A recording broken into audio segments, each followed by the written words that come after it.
रहे, उन्हीं की भाषा बोले, उन्हीं के जैसा दिखे, लेकिन वो उनमें से एक ना हो। आज हम एक ऐसे ही जासूस की कहानी की गहराइयों में उतरने वाले हैं। एक ऐसी कहानी जो हिम्मत, धोखे और ना जाने कितने ही रहस्यों से भरी पड़ी है। तो ये कहानी हमें ले चलती है 1980 के दशक के पाकिस्तान में। ये वो वक्त था जब भारत और पाकिस्तान के बीच का तनाव अपने चरम पर था और हर कोने में, हर गली में जासूसी और साजिशों का एक घना जाल बिछा हुआ था। और देखिए, ये जो बात है ना, यही इस पूरी कहानी का कह सकते हैं सार है। एक ऐसा इंसान जो सबके बीच रहते हुए भी सबसे अलग था, अपनी असली पहचान का बोझ अकेले ही उठाए हुए। तो सवाल ये है कि आखिर वो था कौन और उसका मकसद क्या था?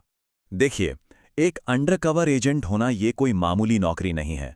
इसका सीधा सा मतलब है अपनी पूरी की पूरी पहचान को मिटा देना, एक बिल्कुल नया इंसान बन जाना। और हाँ, हर पल इस डर के साए में जीना कि बस एक छोटी सी चूक और खेल खत्म, जान भी जा सकती है। तो सबसे बड़ा सवाल यही उठता है कि आखिर इतने खतरनाक मिशन की जरूरत पड़ी ही क्यों? इसे समझने के लिए चलिए पहले उस दौर के माहौल को थोड़ा और करीब से देखते हैं। 1980 का दशक भारत के लिए वाकई मुश्किलों भरा था। देखिए, एक तरफ तो पंजाब में उग्रवाद सर उठा रहा था और दूसरी तरफ कश्मीर में हालात लगातार बिगड़ते जा रहे थे। भारत को यह शक तो था कि इन सब के पीछे किसी बाहरी ताकत का हाथ है, पर सवाल यह था कि इसे साबित कैसे किया जाए। और यही सवाल उस समय भारत के लिए सबसे बड़ी चुनौती बन गया था। जब दुश्मन परछाइयों में छिपकर वार कर रहा हो, तो उसका मुकाबला आखिर कैसे किया जाए? और इसका जवाब सिर्फ एक ही था: दुश्मन के घर में घुसना और उसकी हर एक चाल पर पैनी नजर रखना। और बस यहीं से शुरू होता है एक भारतीय एजेंट के पाकिस्तानी नागरिक बनने का वो अविश्वसनीय सफर। अब जाहिर है, ये कोई रातों रात होने वाला काम तो था नहीं। कहानी के मुताबिक इस एजेंट ने अपनी नई पहचान को बहुत ही बारीकी से, बड़ी मेहनत से गढ़ा। सबसे पहले तो उर्दू पर ऐसी पकड़ बनाई कि कोई कह ही ना सके कि ये उनकी जुबान नहीं है। फिर एक पाकिस्तानी मुस्लिम का पूरा किरदार, उसका नाम, उसकी कहानी, सब कुछ अपनाया और आखिर में धीरे धीरे पाकिस्तान के खुफिया सर्कल्स में अपनी जगह बना ली। 7 साल, जरा सोचिए इस पर। पूरे 7 साल तक एक झूठी जिंदगी जीना, हर पल, हर लम्हा पकड़े जाने का डर। ये सिर्फ एक मिशन नहीं था, ये तो दिमागी मजबूती का एक ऐसा इम्तिहान था जिसमें शायद ही कोई पास हो पाता। एक अंडरकवर एजेंट की दुनिया में तो देखिए, हर पल खतरा मंडराता रहता है। हर कोई शक की नज़र से देखता है। हर बातचीत एक इम्तिहान जैसी होती है, अपने परिवार से, घर से मीलों दूर। और सबसे बड़ा डर तो शायद ये होता है कि कहीं धीरे धीरे इंसान यही ना भूल जाए कि वो असल में है कौन। तो एक बात तो बिल्कुल साफ है, इस खेल में असली हथियार कोई बंदूक या पिस्तौल नहीं था। नहीं, असली हथियार तो था उस एजेंट का दिमाग, उसकी हिम्मत, उसकी सूझबूझ और सबसे मुश्किल हालात में भी एकदम शांत रहने की उसकी काबिलियत। चलिए, अब कहानी के उस हिस्से पर आते हैं, उस मोड़ पर जहां सालों की मेहनत बस एक झटके में बर्बाद हो सकती थी। वो एक पल जब सब कुछ दांव पर लगा हुआ था।